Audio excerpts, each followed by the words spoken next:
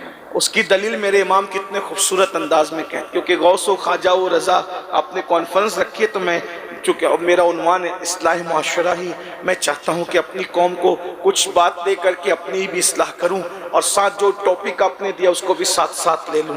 امام کہتے ہیں نبی کتنے مالدار ہے، کہتے ہیں کریم ایسا ملا کہ جس کے،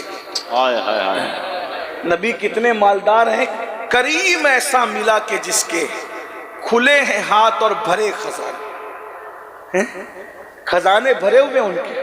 کریم ایسا ملا کہ جس کے کھلے ہیں ہاتھ اور بھرے خزانے، بتاؤ اے مفلسوں کے پھر کیوں تمہارا دل اضطراب میں. اور ایک مقام پر فرماتے ہیں مالک کونین ہے. توجہ ہے آپ کی، موبائل والے بھائیو آپ کی توجہ ہے. ہاں بیان ریکارڈ ہو رہا ہے، آپ کو بعد میں مل جائے گا.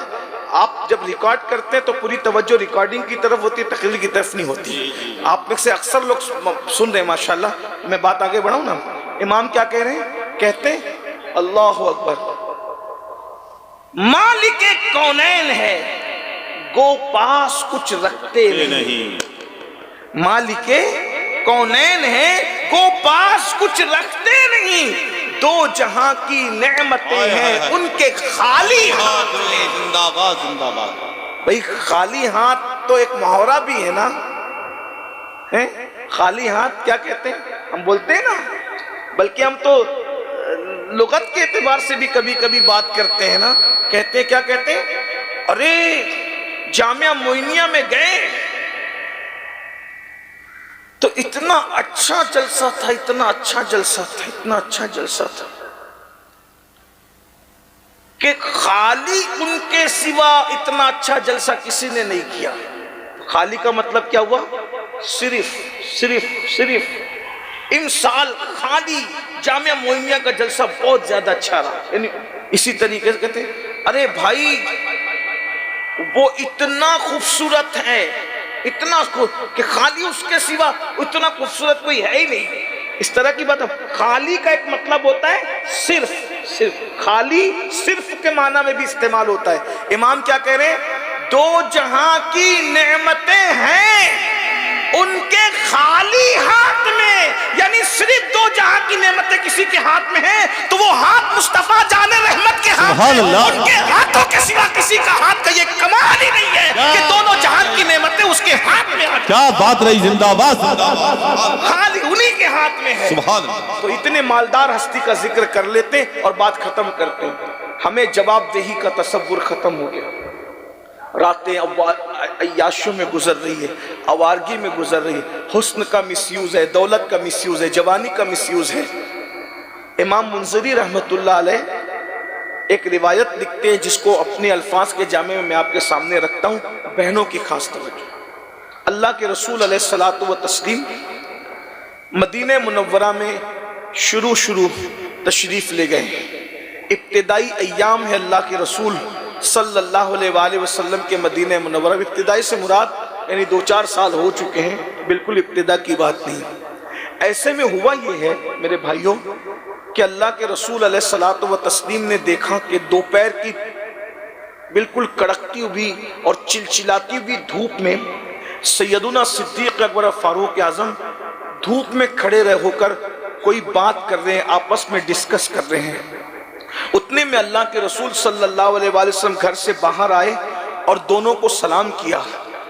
جب سلام کیا تو دونوں یاروں نے سرکار سے اس کے ہمارے ماں باپ آپ پہ قربان میرے آقا، اس چلچلاتی دھوپ میں کیا کام آ گیا، آپ اتنی دھوپ میں گھر سے باہر آئے.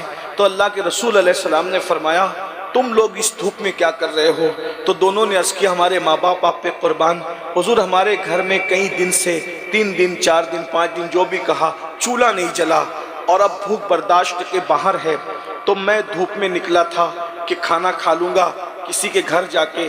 تو بھائی عمر بھی مل گئے اور ان کا بھی یہی دکھ ہے کہ ان کے گھر میں بھی کئی دن سے چولہا نہیں جلا. تو چاہتے تھے کہ کسی کے گھر جا کے کھائیں. حضور ہمیں بھوک باہر لائی ہے لیکن حضور آپ کس وجہ سے باہر آئے ہیں؟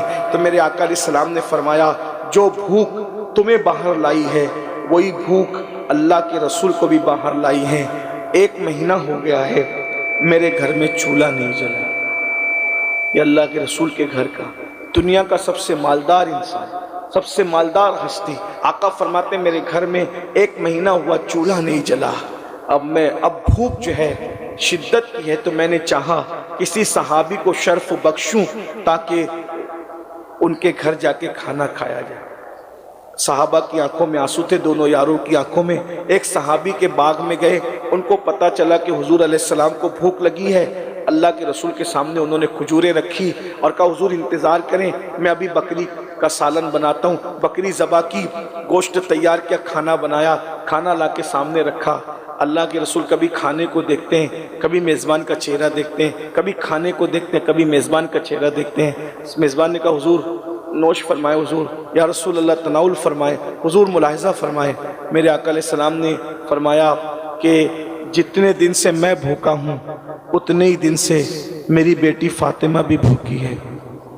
کھانا دیکھ کر مجھے میری بیٹی فاطمہ کی یاد آ گئی ہے کہ فاطمہ کو بھوک لگی ہوگی اور میں کھا لوں۔ اگر آپ اجازت دیں تو میں بیٹی فاطمہ کے گھر کھانا پہنچا دوں۔ اور اس کے بعد پھر کیا ہوا، انہوں نے کہا یا رسول اللہ ہم بھی آپ کے ہیں اور یہ کھانا بھی آپ کا ہے، حضور آپ جس کو چاہیں عطا کر دیں۔ حضور علیہ السلام نے روٹی لی اور چند بوٹیاں اس پہ رکھی، اور رکھنے کے بعد صحابہ سے فرمایا لے جاؤ اور میری بیٹی فاطمہ کو یہ کھانا پیش کرو کہ تمہارے بابا کھا رہے ہیں، اب تم بھی کھا لو۔ اس اتنے میں اللہ کے رسول نے کھانا کھا لیا۔ اب دھیان سے سننا، غور سے سننا، 1 مہینے کے بعد اللہ کے رسول علیہ السلام نے 1 مہینے کے بعد گوشت کا سالن اور جو کی روٹی تازہ کھانا کھایا، اور جب کھانے سے اللہ کے رسول فارغ ہوئے تو حضور رو پڑے۔ جب بھوک لگی تھی تب آنکھ میں آنسو نہیں تھے، جب 1 مہینے سے چولہا نہیں جلا تھا تب آنکھ میں آنسو نہیں تھے۔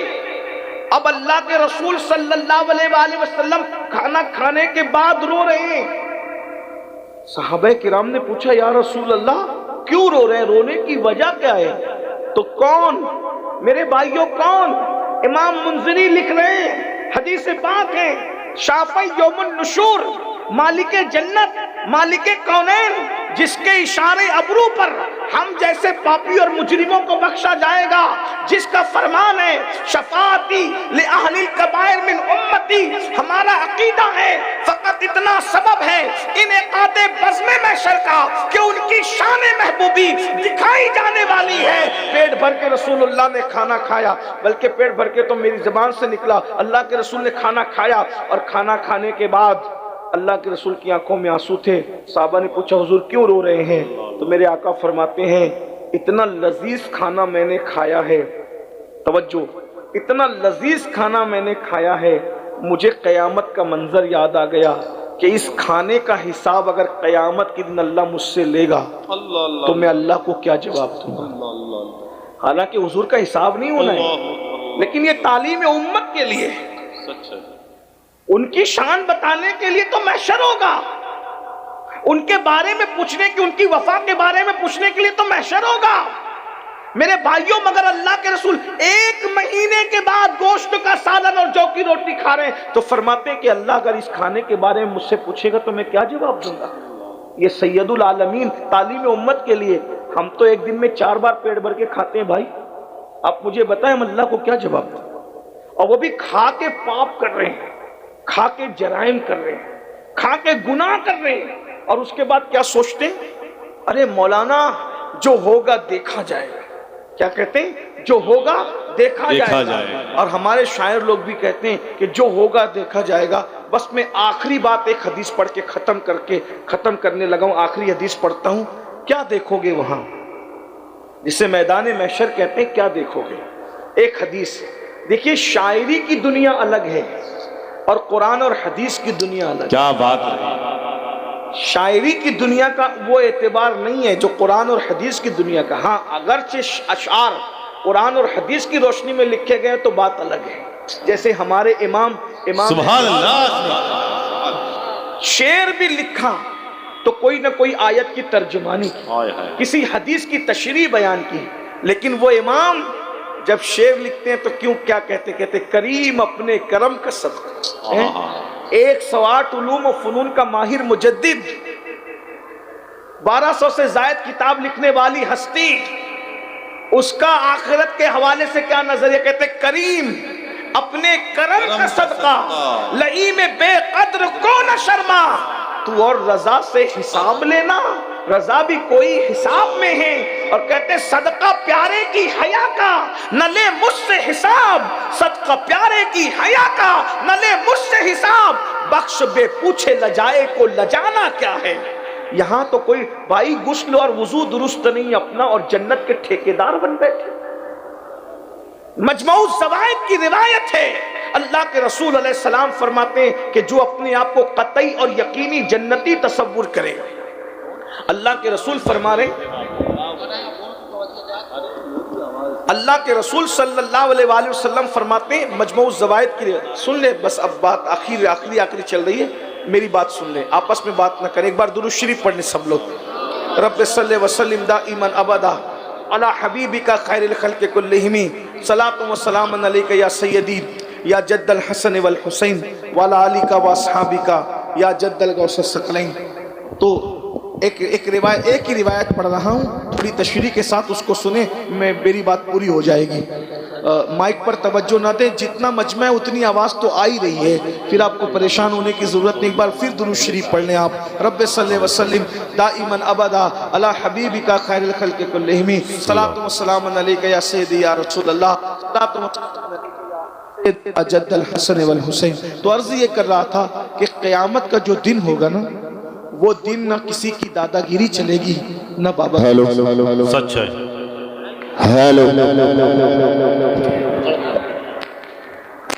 اب کیا ٹھیک کر رہے ہو، بیان ختم ہونے کا وقت ہو گیا ہے. درود شریف پڑھیں. اللہم صلی علی سیدنا شفیعنا مولانا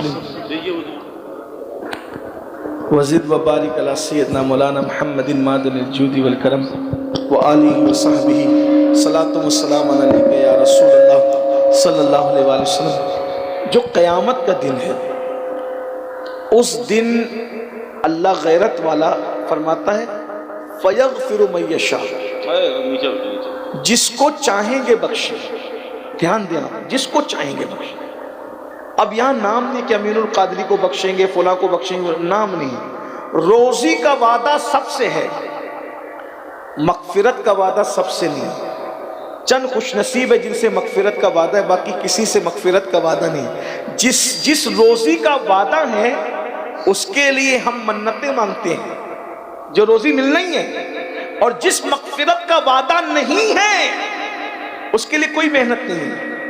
جس روزی کا وعدہ ہے اس روزی کو کمانے کے لیے سعودی تک جانا چاہیے، دبئی تک جانے، ممبئی تک جانے، کلکتہ تک جانے، دلی تک جانے. جس روزی کا وعدہ اس کے لیے اتنا لمبا سفر ہے. اور جس مغفرت کا وعدہ نہیں ہے اس کے لیے گھر سے اٹھ کے مسجد تک بھی نہیں جا رہے ہیں، اتنے چند قدم کا سفر بھی نہیں طے کر رہے ہیں. حالانکہ روزی ملنا ہے، ضرور ملنا ہے. روزی تو کتے کو، سور کو، چوٹی کو، پرندے کو، چرندے کو، درندے کو، کافر کو، مومن کو، فرعون کو تک آخری دم تک روزی دی گئی ہے. تو اللہ ہمیں نہیں دے گا تو پھر کس کو دے گا؟ روزی کا وعدہ سب سے ہے، مغفرت کا وعدہ سب سے نہیں ہے. اس لیے مغفرت کے لیے ہم محنت نہیں کر رہے ہیں. اللہ کے بندو ذرا سوچو، مولائے کائنات جن کے بیٹے جنتی جوانوں کے سردار ہیں، جن کی بیوی جنتی عورتوں کی سردار ہے، جو خود سردار عرب کہلائے، اللہ کے رسول علیہ السلام نے انہیں دو جہاں کا سردار قرار دیا. اللہ اکبر. وہ مولائے کائنات اپنی آخرت کو یاد کر کے ایسے روتے تھے. راوی بیان کرتا ہے کہ جیسے سانپ کا ڈسا ہوا تڑپ تڑپ کر بلک بلک کے روتا ہے مغفرت کی دعا کرتے ہوئے. میں نے مولا علی کو ایسے روتے ہوئے دیکھا ہے. جو حدیث پڑھنا چاہ رہا تھا سن لے، بیچ میں بات مائک کی وجہ سے ادھر ادھر ہو گئی. ایک حدیث سن لیں کہ قیامت کیا ہے. بہت ٹھنڈے بیٹھے ہیں، سکون سے بیٹھے ہیں، فلمیں دیکھ رہے ہیں، سیریل دیکھ رہے ہیں، اور پتہ کون سا گناہ ہے، جوا کھیل رہے ہیں. حدیث پاک میں آیا ہے کہ جو جوا کھیلے گا قیامت کے دن اس کا ہاتھ سور کے خون میں رنگا ہوا ہوگا.